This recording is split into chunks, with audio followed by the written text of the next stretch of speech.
তবে সবচেয়ে প্রচন্ড ঝগড়া হলো সূরা ফাতিহা নিয়ে।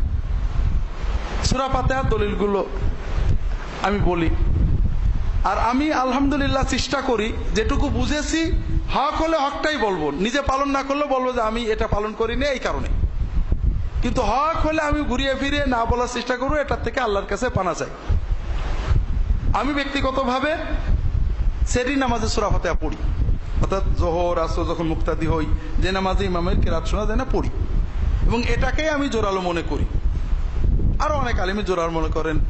সর্বশেষ আমাদের শেখ মাওলানা শামসুল হক ফরিদপুর রহমতুল্লাহ আলাইহি তার হাক্কানি তাফসিরে হাক্কানিতে সূরা ফাতিহার তাফসিরে এটাকেই খুব জোর দিয়েছেন, যেটা পড়া দরকার, পড়া উচিত ইত্যাদি।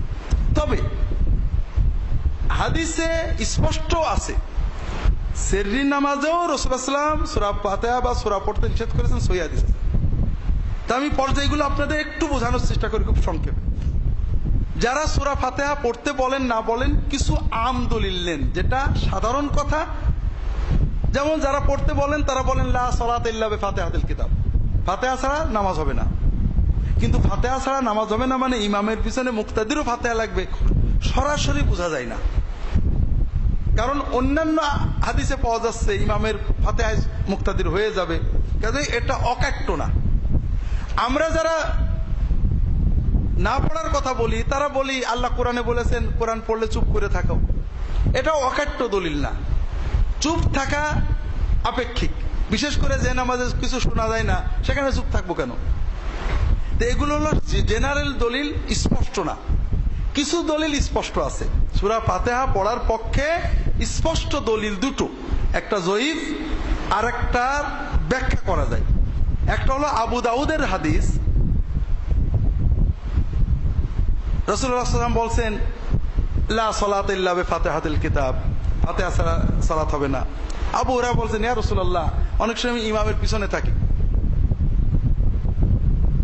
তখন তিনি বলছেন তুমি মনে মনে পড়ো, মনে মনে পড়ো, ইকরাহা ফি নাফসিকা।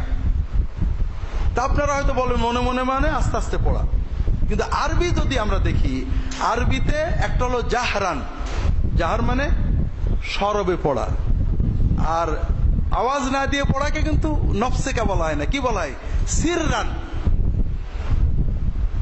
রাসূলুল্লাহ সিররান বলেননি, ফি নফসিকা। এটার বাহ্যিকত্ব মনের ভিতরে আওড়াও, মুখেও তুমি উচ্চারণ করো, এটা বোঝা যায় না, হতেও পারে নাও পারে। এই হাদিসটা সহিহ। দ্বিতীয় যে হাদিস, এখানে এটাও রাসূলুল্লাহ সাল্লাল্লাহু আলাইহি ওয়াসাল্লাম থেকে বর্ণিত, যে ইমামের পিছনে তোমরা সূরা পড়বে না, তবে ফাতিহা পড়বে, কারণ ফাতিহা ছাড়া নামাজ হবে না। এটা আবু দাউদের হাদিস। আগেরটা বোধহয় আবু দাউদ ছাড়াও অন্যান্য কিতাবে আছে। এই হাদিসটা ইমামের পিছনে সকল নামাজে, জাহরি নামাজে, সেররি নামাজে, সকল নামাজে সূরা ফাতিহা পড়ার একেবারে স্পষ্ট দলিল, যেটাকে খণ্ডন করার কোনো উপায় নেই। কিন্তু অন্য পয়েন্ট এখানে আছে। হাদিসটার সনদকে শেখ মোহাম্মদ নাসিরউদ্দিন আলবানী জয়ীফ বলেছেন, বিভিন্ন ইল্লত দেখিয়েছেন। এটা হলো সূরা ফাতিহার পড়ার পক্ষের দলিল, স্পষ্ট, যেটা অন্য ব্যাখ্যা করার সুযোগ নেই। সূরা ফাতিহা না পড়ার পক্ষে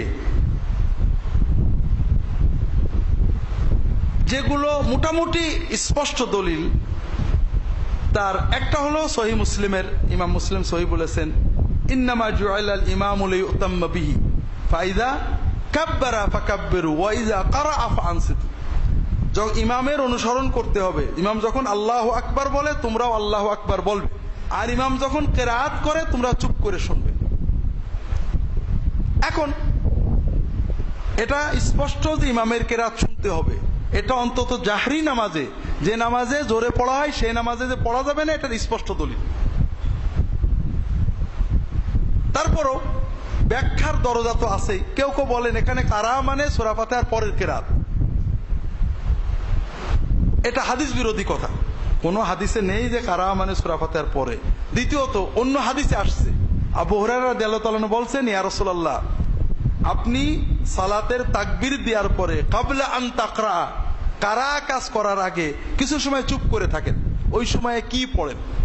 তখন আবু রাসূলুল্লাহ সাল্লাল্লাহু আলাইহি ওয়াসাল্লাম বললেন, আমি ওই সময়ে বলি আল্লাহুম্মা বাঈদ বাইনি ওয়া বাইনা খাতায়ায়া কামা বাআদতা বাইনাল মাশরিক ওয়াল মাগরিব। এটা তো থানা, আমরা যে সানা পড়ি এটা তো মাসনুন সানা। তো এখন রাসূলুল্লাহ সাল্লাল্লাহু আলাইহি ওয়াসাল্লাম এই সানাটাকে সূরা ফাতিহার পরে পড়তেন না আগে পড়তেন? তাহলে কারা মানে বোঝা গেল সূরা তাকবীরের পরে কারা বলা মানেই হলো তাকবীরের পরে যে প্রথম কোরআন সূরা ফাতিহা শুরু হয়। তবে এটা সেররি নামাজে না পড়ার দলিল না, স্পষ্ট না আর কি। অন্য হাদিসে রাসূলুল্লাহ সাল্লাল্লাহু আলাইহি ওয়াসাল্লাম বলছেন, মান কানা লাহু ইমামুন ফাকিরাআতুল ইমামি লাহু কিরা। যদি কারোর ইমাম থাকে তাহলে ইমামের কিরাআতে কিরাআত হয়ে যাবে। হাদিসটাকে শেখ মুহাম্মদ নাসিরউদ্দিন আলবানী রাহিমাহুল্লাহ, শেখ শুআইব আরনাউত, আধুনিক মুহাদ্দিসরা সহ কাদিমরা এটাকে সহিহ বা হাসান বলেছেন, অর্থাৎ গ্রহণযোগ্য। ইমামের কিরাআতে মুক্তাদির কিরাআত হয়ে যাবে। এটাতে বোঝা গেল ইমামের কিরাআতে মুক্তাদির কিরাআত হয়ে যাবে। তবে হয়ে যাবে এর পাশাপাশি পড়া যাবে না এটা স্পষ্ট না, বিশেষ করে সেররি নামাজে না পড়ার পক্ষে দলিল না। অন্য হাদিসে আসছে, শেখ আলবানী এটা এনেছেন বিভিন্ন সনদে, এটা সহিহ মুসলিম সহ অন্যান্য কিতাবে আছে, যে রাসূলুল্লাহ সাল্লাল্লাহু আলাইহি ওয়াসাল্লাম ফজরের নামাজ পড়লেন, পড়ে বললেন, তোমরা কি আমার পিছনে নামাজ পড়েছো, কোরআন পড়েছো? বলে হ্যাঁ। বলে এই জন্য আমি বুঝলাম আমার সাথে কারা ঝগড়া করছে, আর পড়বে না।